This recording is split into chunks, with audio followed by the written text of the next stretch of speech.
Pernahkah kau mendengar tentang arwah yang tak bisa pergi karena masih terikat pada benda dunia?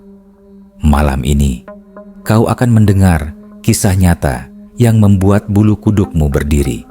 Seorang pria dikuburkan dengan cincin emas di jarinya. Dan dari dalam tanah, ia kembali bangkit menuntut apa yang masih melekat di tubuhnya. Jika suatu malam kau mendengar suara gesrek di depan rumahmu, berdoalah, semoga bukan dia yang datang menjemput.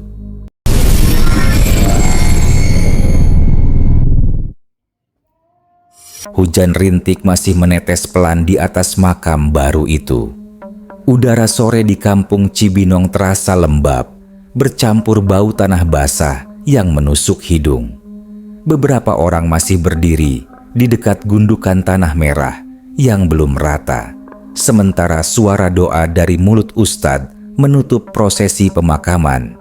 Jenazah yang baru saja dikuburkan adalah Pak Rahmat, seorang pria paruh baya yang dikenal baik oleh tetangganya. Beliau meninggal mendadak akibat serangan jantung di rumahnya 2 malam lalu. Proses pemakaman dilakukan dengan cepat sesuai syariat, tetapi ada satu hal kecil yang sebenarnya dilupakan oleh keluarga, atau lebih tepatnya diabaikan. Di jari manis kiri almarhum masih melingkar sebuah cincin emas tua. Cincin itu adalah peninggalan dari ayahnya dulu, dan sejak muda Pak Rahmat tidak pernah melepasnya. Saat proses memandikan jenazah, anak sulungnya, Rudi, sempat mengingatkan, "Bu, cincin Bapak, apa enggak sebaiknya dilepas dulu?" Namun istrinya, Bu Sari, hanya menggeleng cepat sambil menahan tangis. "Biar saja, Rud, itu kesayangan bapakmu. Jangan kita lepas, biar ikut bersamanya." Tidak ada yang berani membantah. Maka cincin itu pun ikut terkubur bersama tubuh kaku Pak Rahmat di dalam kain kafan yang terikat erat. Malam harinya, suasana rumah duka masih ramai oleh pelayat.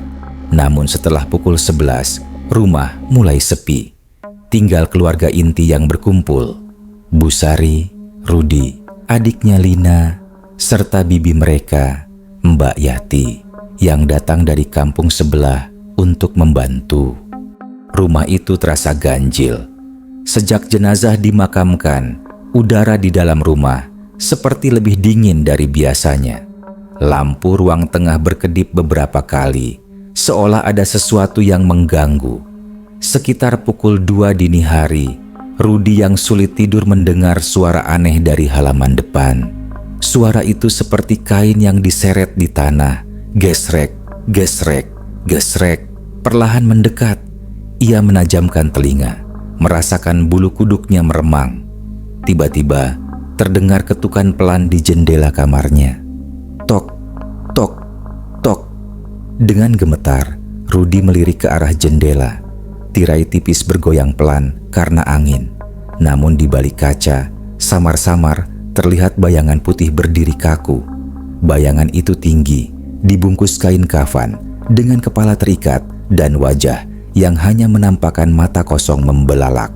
Rudi menahan napas. Suaranya tercekat di tenggorokan, ingin berteriak tapi tak bisa. Bayangan itu mendekatkan wajahnya ke kaca, dan Rudi bisa melihat jelas jari tangan yang terikat kafan itu masih menyembul keluar sedikit, dan di jari manisnya berkilat sesuatu. Cincin emas. Tubuh Rudi lemas. Ia terjatuh ke lantai, gemetar hebat. Sosok itu tidak lama kemudian lenyap, seolah ditelan gelap malam. Tapi suara kain diseret terus terdengar menjauh menuju halaman belakang. Keesokan paginya, Rudi pucat pasi.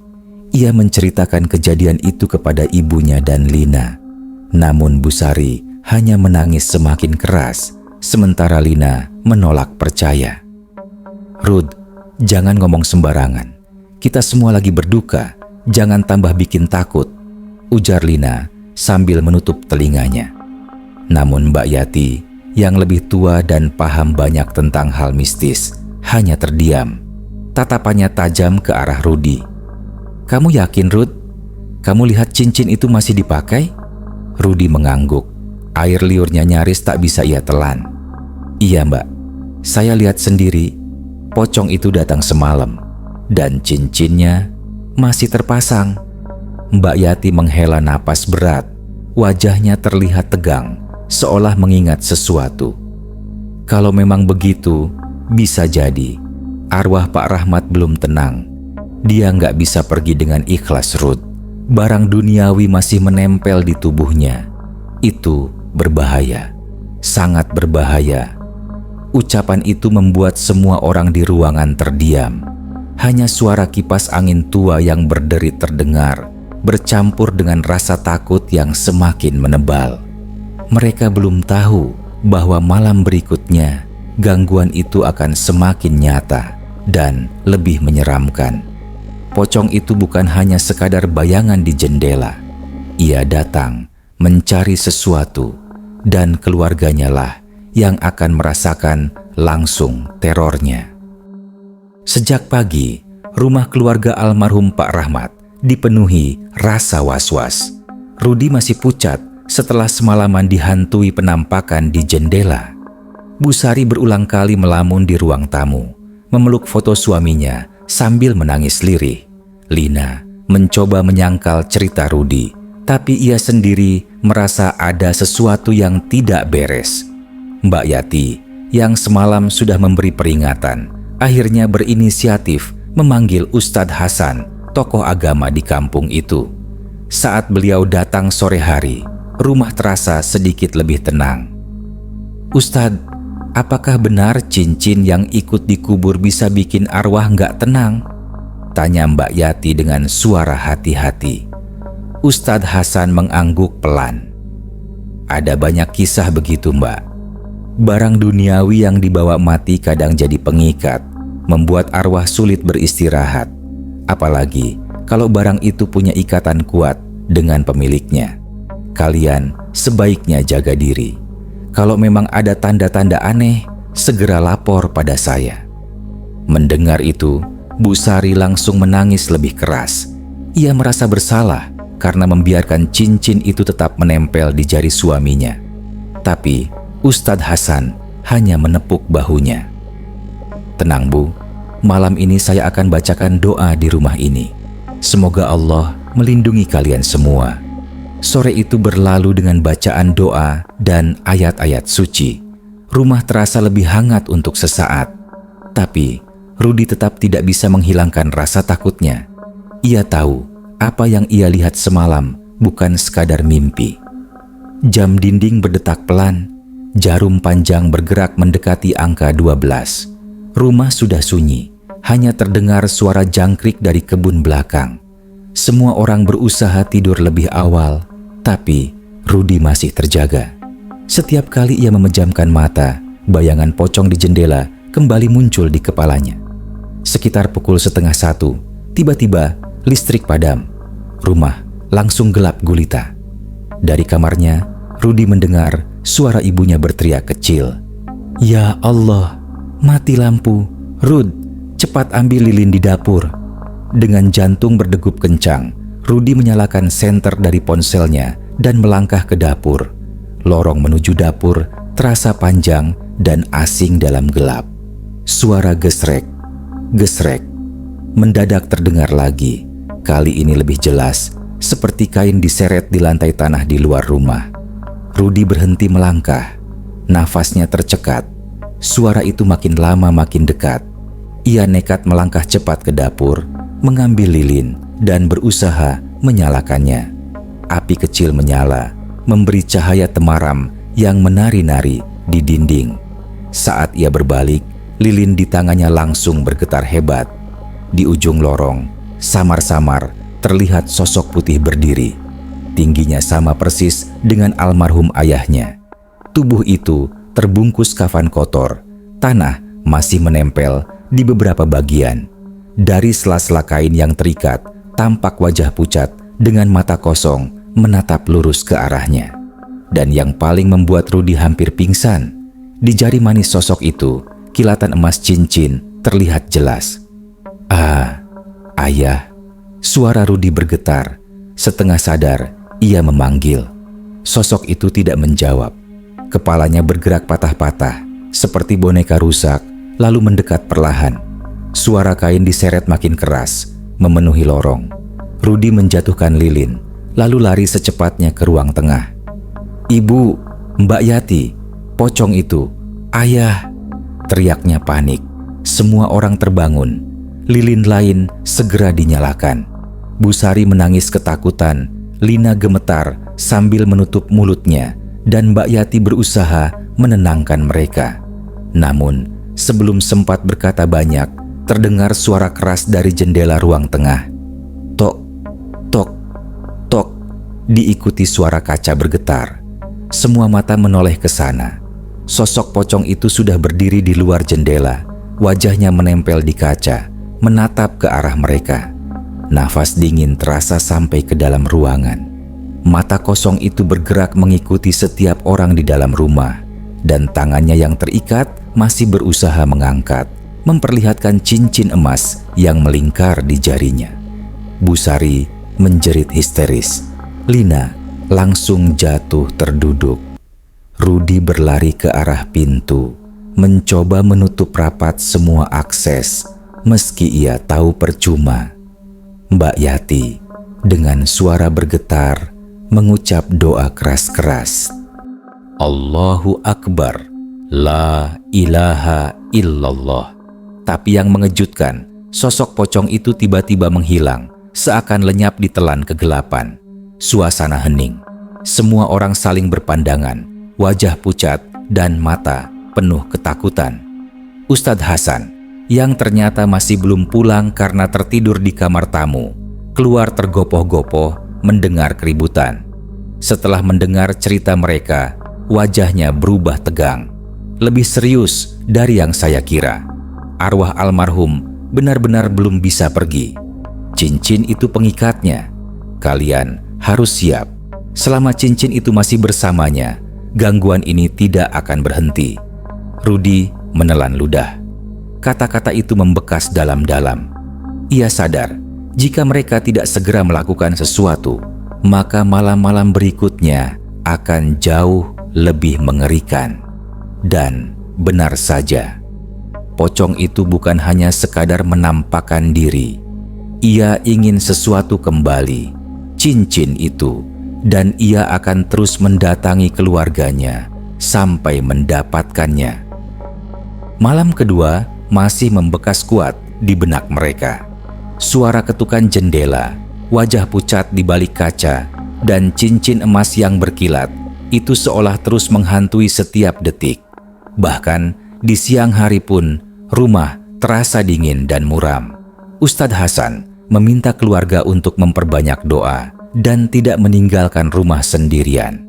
Namun ia juga memberi peringatan, kalau malam nanti gangguan itu makin kuat, kita harus lakukan sesuatu. Bisa jadi almarhum menuntut agar cincinnya dilepas dari jasadnya. Kata-kata itu membuat Busari semakin tertekan. Ia menangis sepanjang hari, menyesali keputusan yang dulu dianggap sepele.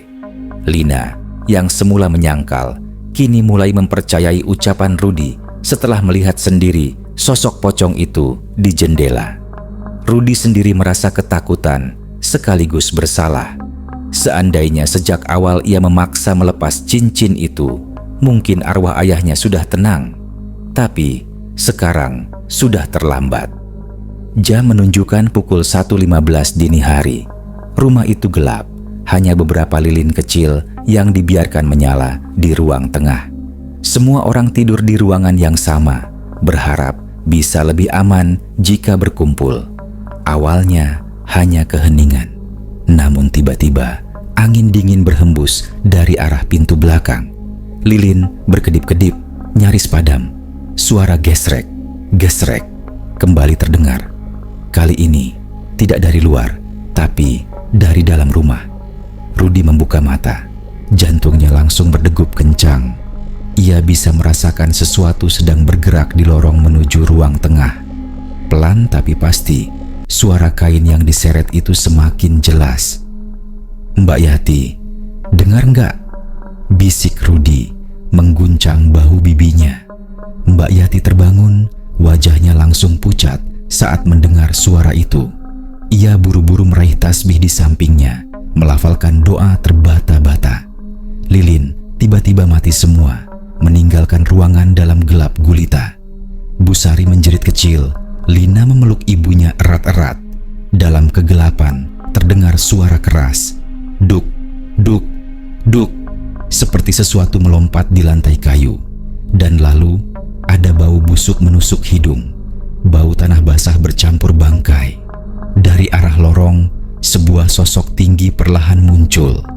Mata mereka terbiasa dengan gelap hingga bisa melihat siluet pocong itu.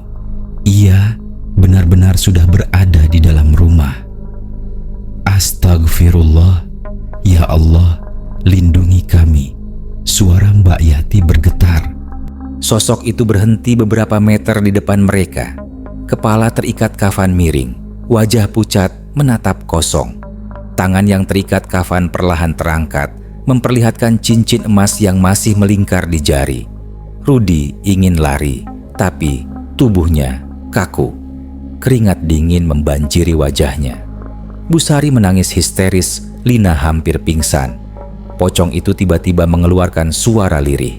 Suara berat, seperti berasal dari dalam tanah. Kembalikan. Semua orang terdiam. Suara itu jelas, meski tidak keluar dari mulut yang tertutup kain. Rudi memberanikan diri bertanya, meski dengan suara gemetar. Ayah, cincin itu ya? Ayah mau cincin itu dilepas. Pocong itu menundukkan kepala, lalu kembali mendongak cepat. Gerakannya kaku, namun tatapannya begitu menusuk.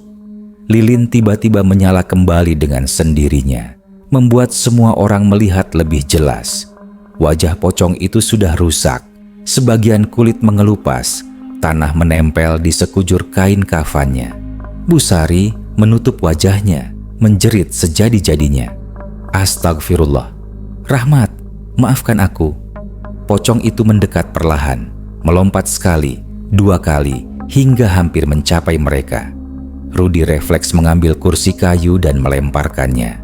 Kursi itu menembus sosok pocong tanpa mengenai apapun. Namun tiba-tiba, semua jendela rumah bergetar keras, seperti dihantam dari luar.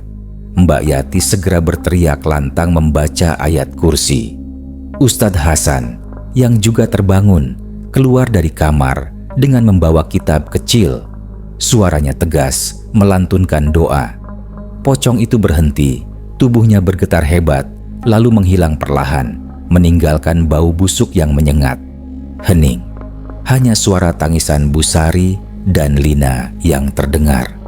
Ustadz Hasan menghela napas berat. Ini sudah keterlaluan. Arwah almarhum benar-benar menuntut kita harus segera melakukan sesuatu. Kalau tidak, saya khawatir dia akan membawa salah satu dari kalian ikut bersamanya. Kata-kata itu membuat suasana semakin mencekam. Rudi merasa tubuhnya melemas, kakinya gemetar, tak mampu berdiri. Lina hanya bisa memeluk ibunya yang terus terisak. Mbak Yati menatap Ustadz Hasan dengan wajah serius.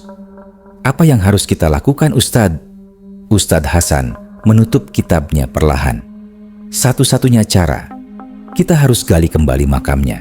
Kita lepaskan cincin itu dari jarinya. Kalau tidak, gangguan ini tidak akan pernah berhenti. Semua orang terdiam. Membongkar makam bukan hal kecil, apalagi baru 3 hari dimakamkan. Tapi di sisi lain, mereka tahu tak ada pilihan lain. Rudi menatap ibunya. Suaranya bergetar. Bu, kalau memang itu satu-satunya cara, kita harus lakukan. Sebelum semua ini semakin parah. Busari hanya bisa mengangguk, air matanya terus mengalir. Malam itu, mereka tidak bisa tidur lagi. Semua berjaga, menyalakan lilin di setiap sudut, sementara doa-doa terus dibacakan. Tapi, satu hal sudah jelas, mereka harus berani menghadapi ketakutan itu. Besok malam, mereka akan menuju makam Pak Rahmat dan berhadapan langsung dengan misteri cincin terlarang itu. Matahari baru saja terbenam, meninggalkan langit merah gelap di kampung Cibinong. Seharian itu, keluarga almarhum Pak Rahmat tidak bisa tenang. Semua wajah terlihat lelah dan pucat, mata sembab karena kurang tidur. Ustadz Hasan datang kembali sore, itu membawa 2 orang pemuda kampung yang bersedia membantu, Darman dan Joko. Keduanya dikenal pemberani, namun bahkan mereka pun tampak ragu ketika mendengar rencana membongkar makam. "Ustadz, apa benar nggak ada cara lain?" tanya Darman pelan. Matanya gelisah menatap tanah kuburan yang masih baru. Ustadz Hasan menghela napas. Kalau cincin itu tidak dilepaskan, arwah almarhum tidak akan pernah tenang. Dan yang lebih mengerikan, keluarganya bisa jadi korban. Rudi menatap tanah basah di depan mereka. Malam mulai merambat, suara jangkrik semakin nyaring. Di balik rasa takutnya, ada sedikit tekad. Ia tidak mau lagi melihat ibunya menangis histeris setiap malam atau adiknya pingsan karena teror pocong itu. Dengan doa singkat yang dipimpin Ustadz Hasan, mereka pun mulai menggali. Suara cangkul menghantam tanah malam-malam menambah kesan menyeramkan. Angin dingin bertiup, seakan memperingatkan mereka untuk berhenti. Bu Sari hanya duduk di sisi jauh makam, ditemani Lina dan Mbak Yati. Ketiganya berdoa dengan suara bergetar, tangan saling menggenggam erat. Setelah hampir 1 jam, cangkul Darman membentur sesuatu yang keras. Krek, semua orang langsung berhenti. "Itu sudah kena papan peti," ujar Joko dengan wajah pucat. Dengan hati-hati, mereka menyingkirkan tanah yang tersisa. Aroma busuk langsung menyengat, membuat Rudi hampir muntah. Peti kayu yang baru 3 hari terkubur itu sudah mulai lembab, tanah menempel di sekujur permukaannya. Ustadz Hasan melantunkan doa keras-keras, lalu memberi isyarat agar mereka membuka bagian atas peti. Dengan tangan gemetar, Darman dan Joko mengangkat papan itu. Di dalamnya, tubuh Pak Rahmat terlihat masih dibungkus kain kafan putih yang sudah kotor dan lembab. Namun, wajahnya tidak lagi tenang seperti saat dimakamkan. Kain yang menutupi wajah sedikit bergeser, memperlihatkan rahang kaku dan mata yang seolah terbuka sedikit menatap kosong ke atas. Bu Sari menjerit keras, hampir pingsan, namun Lina segera memeluknya. Rudi menutup mulutnya, air matanya menetes deras. Namun ada satu hal yang paling jelas terlihat. Di jari manis tangan kiri yang terikat kafan, cincin emas itu masih melingkar erat. Cincin itu tampak berkilau aneh di bawah cahaya lampu Petromax yang mereka bawa. "Baiklah, kita harus lepaskan sekarang," kata Ustadz Hasan tegas meski wajahnya penuh keringat dingin. Rudi mengangguk, berjongkok di dekat jasad ayahnya. Dengan tangan gemetar, ia mencoba meraba jari itu. Namun, betapa terkejutnya ia ketika menyentuhnya. Jari itu terasa hangat. Rudi tersentak mundur. "Ustadz, tangannya masih hangat." Semua orang terdiam. Darman dan Joko saling pandang, wajah pucat pasi. Mbak Yati menutup mulutnya, matanya membelalak. Ustadz Hasan memejamkan mata sebentar, lalu berkata, "Itu tandanya arwahnya memang belum tenang. Cepat, lepaskan cincinnya." Dengan seluruh keberanian yang tersisa, Rudi kembali maju. Ia menarik cincin itu, namun cincin terasa sangat ketat, seolah menolak untuk dilepaskan. Jari ayahnya kaku, urat menegang di balik kain kafan. "Tolong bantu saya," seru Rudi. Darman dan Joko ikut mencoba, menarik dengan hati-hati. Cincin itu bergeser sedikit demi sedikit. Namun saat hampir terlepas, tiba-tiba tubuh Pak Rahmat bergerak. Jari-jari yang terikat itu menggenggam kuat tangan Rudi. "Greater than..." Rudi menjerit, tubuhnya tersentak ke belakang. Bu Sari histeris, Lina menangis sejadi-jadinya. Mbak Yati terus meneriakkan doa. Darman dan Joko menjatuhkan cangkul, wajah mereka pucat seperti tak bernyawa. Tubuh yang terbungkus kafan itu tiba-tiba duduk perlahan di dalam peti. Kepala terangkat kaku, mata terbuka lebih lebar. Bau busuk semakin menyengat. "Kembalikan." Suara berat itu terdengar lagi, langsung dari tubuh Pak Rahmat. Semua orang mundur ketakutan. Ustadz Hasan berteriak keras membaca ayat-ayat suci.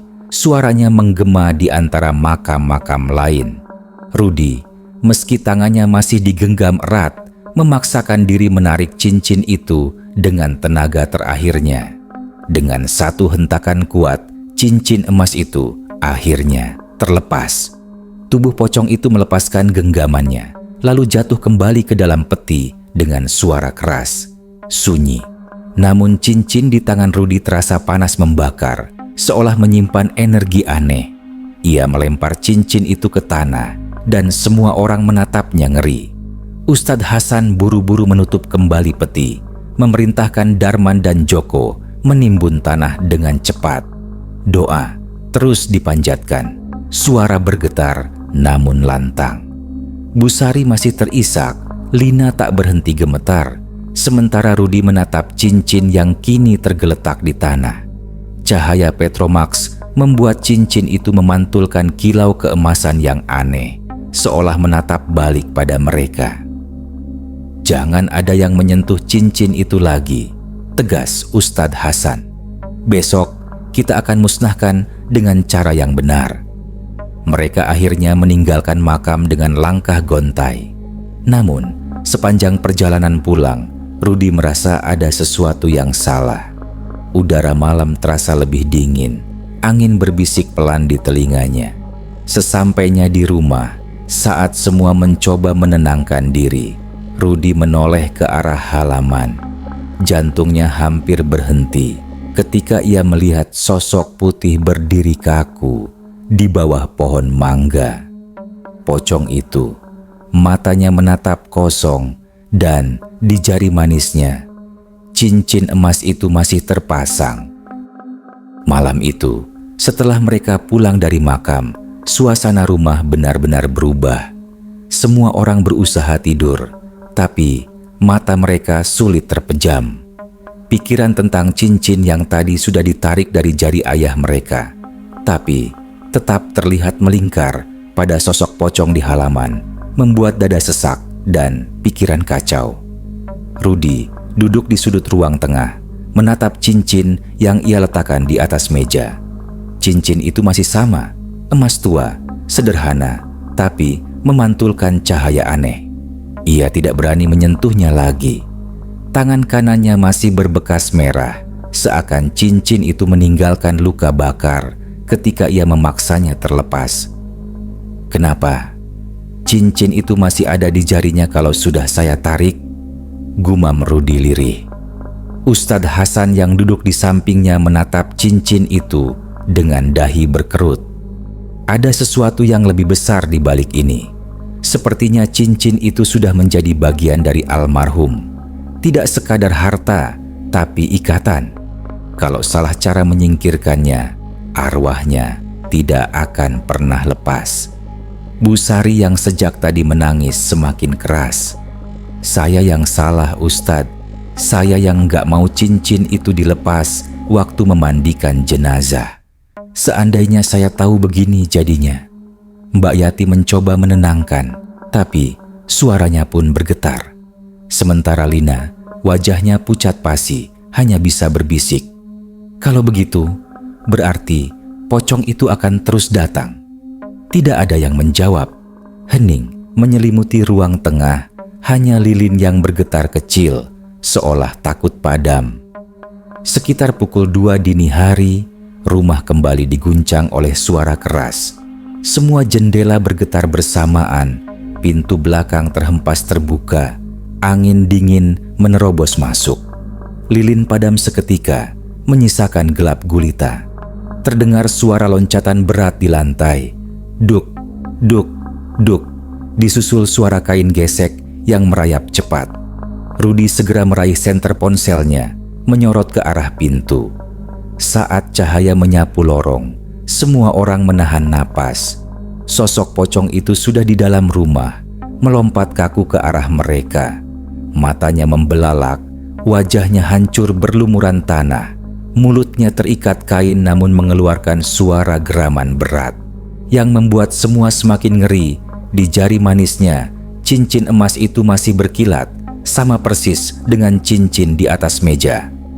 "Astagfirullah," teriak Ustadz Hasan, segera melantunkan ayat-ayat suci keras-keras. Namun, pocong itu terus mendekat. Lilin yang tadinya padam tiba-tiba menyala sendiri, tapi api membesar tak wajar, seperti kobaran kecil. Cahaya merah oranye itu membuat wajah pocong semakin mengerikan. Bu Sari menjerit histeris, Lina jatuh tersungkur, sementara Mbak Yati berusaha menyeret mereka ke sudut ruangan. Pocong itu melompat sekali lagi, kali ini menghantam meja. Cincin yang tadi diletakkan di sana terpental ke lantai. Anehnya, cincin itu melayang sebentar di udara, lalu lenyap, seolah tersedot kembali ke jari pocong.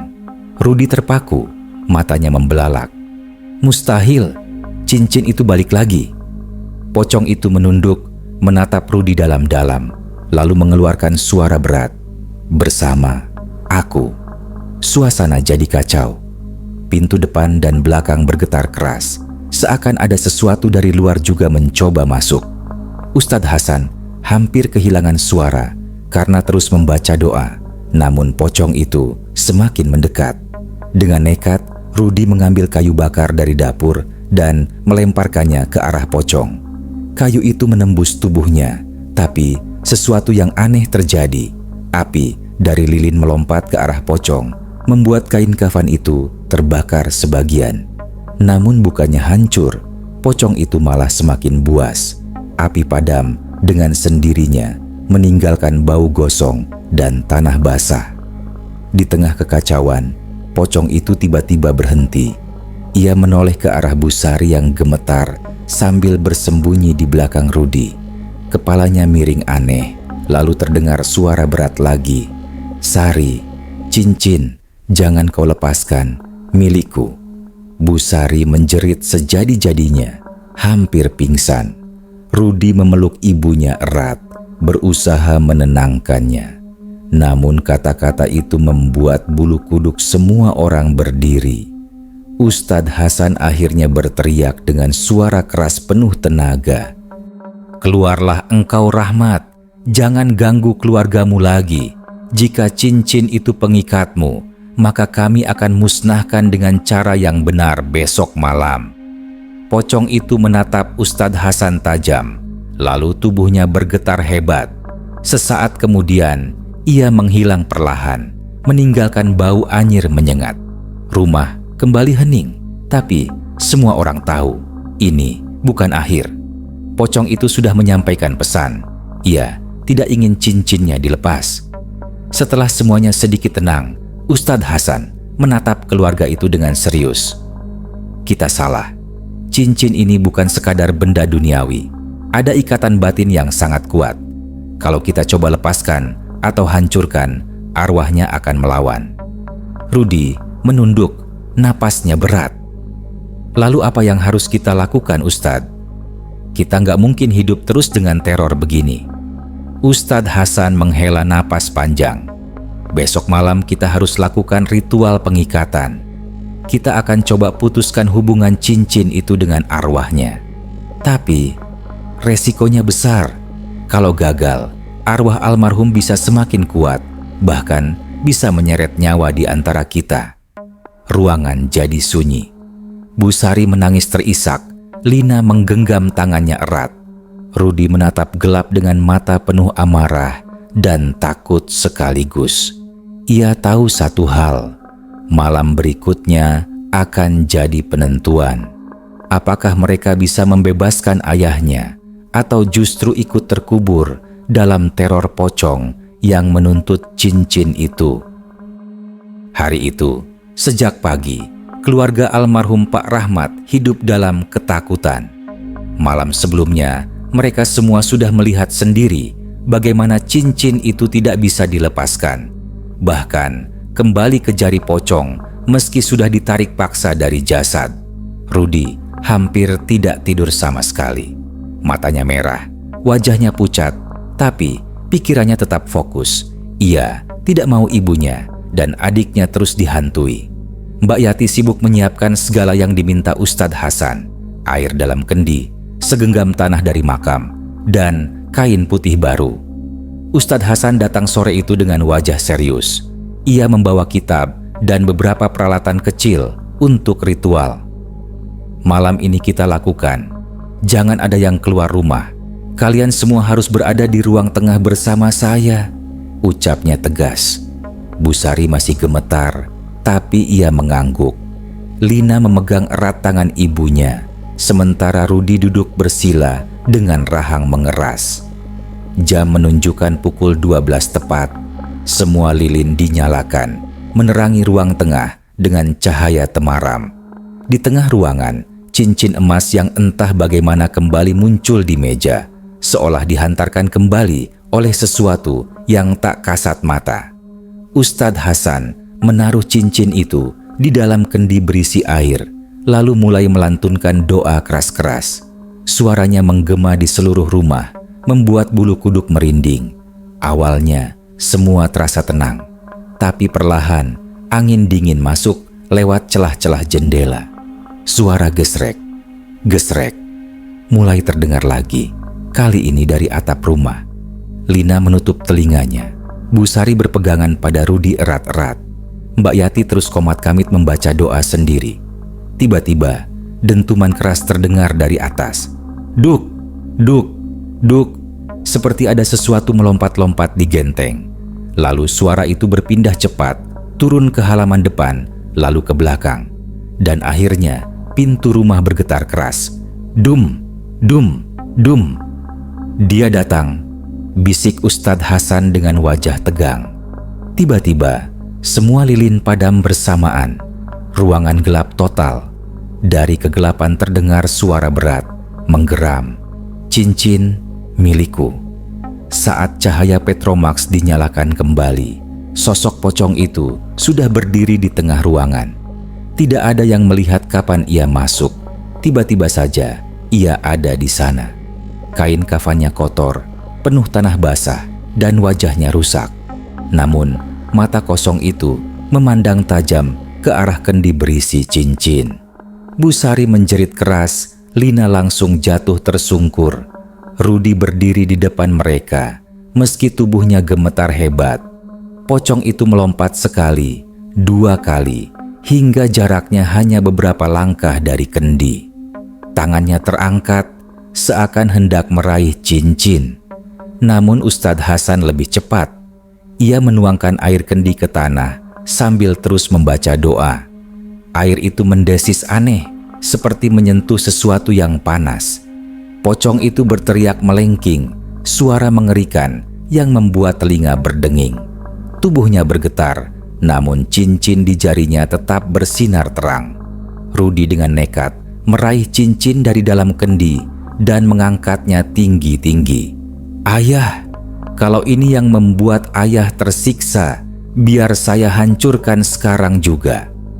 Pocong itu langsung menoleh ke arahnya. Dengan kecepatan tak wajar, ia melompat tepat ke depan Rudy. Wajahnya hanya sejengkal dari wajah anaknya. Bau busuk begitu menusuk, matanya kosong menatap dalam. Tangannya terikat, tapi berusaha meraih cincin di genggaman Rudy. Ruangan berguncang, jendela pecah satu persatu. Angin menerobos masuk seperti badai. Ustadz Hasan terus membaca doa dengan suara keras, mencoba menahan kekuatan itu. Mbak Yati menjerit sambil berpegangan pada Bu Sari dan Lina. Rudy berteriak keras, memaksa memasukkan cincin itu kembali ke dalam kendi yang kini berisi air bercampur tanah. Begitu cincin menyentuh air, terdengar suara ledakan kecil, duar. Pocong itu menjerit melengking, tubuhnya berguncang hebat. Kain kafan mulai robek, sebagian tubuhnya meleleh seperti terbakar dari dalam. Bau anyir bercampur daging busuk memenuhi ruangan. Namun sebelum tubuhnya benar-benar hancur, ia sempat berbisik lirih hanya terdengar jelas oleh Rudi. "Kalian ikut bersamaku." Tubuh pocong itu akhirnya meledak menjadi asap hitam pekat, memenuhi ruangan sebelum lenyap perlahan. Suasana hening. Semua lilin kembali menyala sendiri, meski nyalanya kecil. Rumah itu terasa lebih ringan, udara dingin perlahan hilang. Cincin emas kini sudah berubah warna menjadi hitam legam, retak-retak, dan akhirnya hancur menjadi debu di dalam kendi. Bu Sari menangis terisak. Kali ini tangis lega bercampur duka. Lina memeluk ibunya erat, tak berhenti menggigil. Mbak Yati duduk lemas di sudut, wajahnya pucat, tapi matanya menatap kosong, seolah tak percaya masih hidup. Ustadz Hasan menutup kitabnya dengan tangan gemetar. "Insya Allah, sudah selesai. Arwah almarhum kini bisa tenang." Ikatan itu sudah terputus. Rudi jatuh terduduk, napasnya memburu. Namun dalam hatinya masih ada rasa tidak tenang. Kata terakhir pocong itu terus terngiang di kepalanya. "Kalian ikut bersamaku." Hari-hari berikutnya, rumah itu kembali normal. Tidak ada lagi suara kain gesek, tidak ada lagi bayangan di jendela. Hidup berjalan seperti biasa, meski trauma mendalam masih tertinggal. Namun sebulan kemudian, saat Rudi sedang merapikan lemari almarhum ayahnya, ia menemukan sebuah kotak kayu kecil tersembunyi di balik tumpukan pakaian lama. Di dalamnya ada foto hitam putih ayahnya saat muda, dan sebuah cincin emas yang sama, persis dengan yang sudah dihancurkan. Rudi membeku. Tangannya bergetar hebat. Dari belakang, angin dingin berhembus tiba-tiba, meski semua jendela tertutup rapat. Dan samar-samar, dari arah kamar ayahnya, terdengar lagi suara gesrek. Gesrek mendekat perlahan. Keluarga itu mengira semua telah berakhir. Cincin sudah hancur dan arwah sudah tenang. Tapi malam berikutnya, suara itu terdengar lagi. Gesrek, gesrek, mendekat perlahan dari lorong gelap rumah. Ingatlah, jika ada barang dunia yang ikut terkubur, jangan pernah biarkan. Karena bisa jadi, malam ini ada yang bangkit mencari miliknya, dan mungkin giliranmu yang didatangi.